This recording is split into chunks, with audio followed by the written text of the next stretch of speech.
Jeg vil først takke statsministeren for en grundig redegjørelse for det regjeringen gjør for å hindre at terrorisme får ytterligere fotfeste.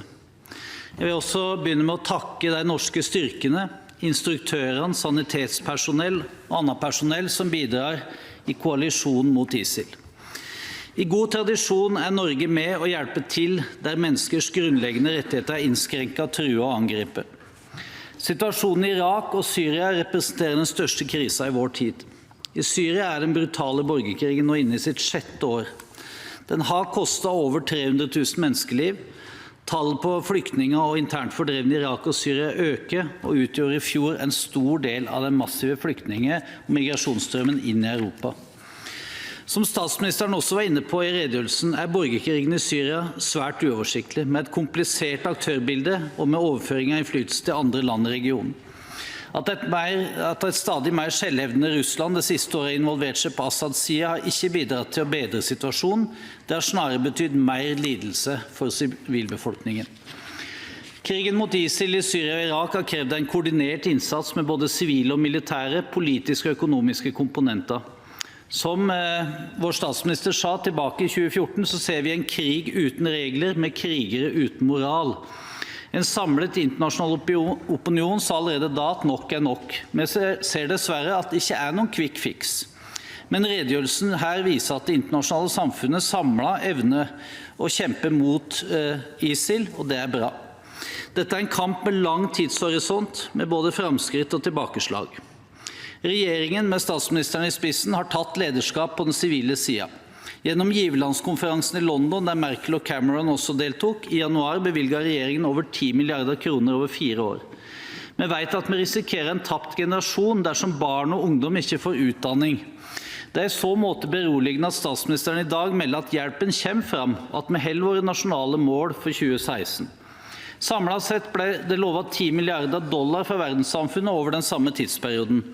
Nå blir det viktig at de landene som har meldt inn bidrag holder tempoet oppe og sørger for at løftene holdes, slik at de som er på flukt gis den nødvendige utdanning og helsehjelp. Det kompliserte aktørbildet gjorde det ikke uproblematisk å sende styrker til regionen, men lidelsene som sivilbefolkningen lider under, gjør det helt nødvendig. Norske styrker trener, rådgir og støtter lokale grupper i deres kamp mot ISIL, i utgangspunktet uten å skulle gå inn i væpnet konflikt. Samtidig vet vi at alle oppdrag innebærer fare. Den norske deltakelsen har sitt grunnlag i folkeretten og Iraks ønske om assistanse for å stanse ISILs herjinger. Verdenssamfunnet er enige om at ISIL må bekjempes. Stortinget har blitt holdt underrettet og blitt konsultert om regjeringens bidrag til kampen mot ISIL i flere ledd.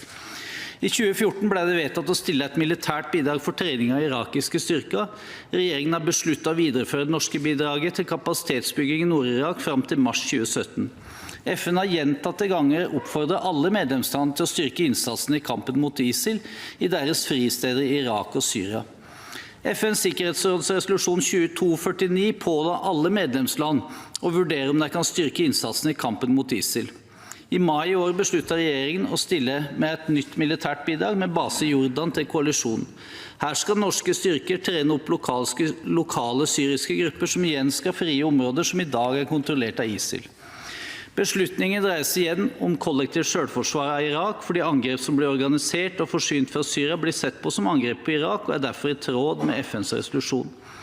Ved å gi den støtten som trengs for å nedkjempe ISIL, vil vi på sikt redusere terrortrusselen også her hjemme.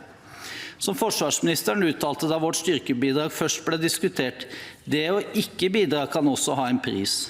Enda mer prekært er det å hindre de brutale angrepene på sivilbefolkningen i regionen, og la irakerne igjen få kontroll over sine hus, hjem og landområder og naturressurser som ISIL har frarøvet dem. Vi ser at en samlet demokratisk front mot ISIL har gitt resultater. Deres selverklærte kalifat krymper nå, både i omfang og i antall sympatisører. Vi må også hindre at nye konflikter blusser opp i kjølvannet av det eksisterende. Vi har ikke råd til at regionale stridigheter utvikles til globale konflikter. Det trengs kontinuerlig handling fra det internasjonale samfunn, og det er det Norge bidrar til.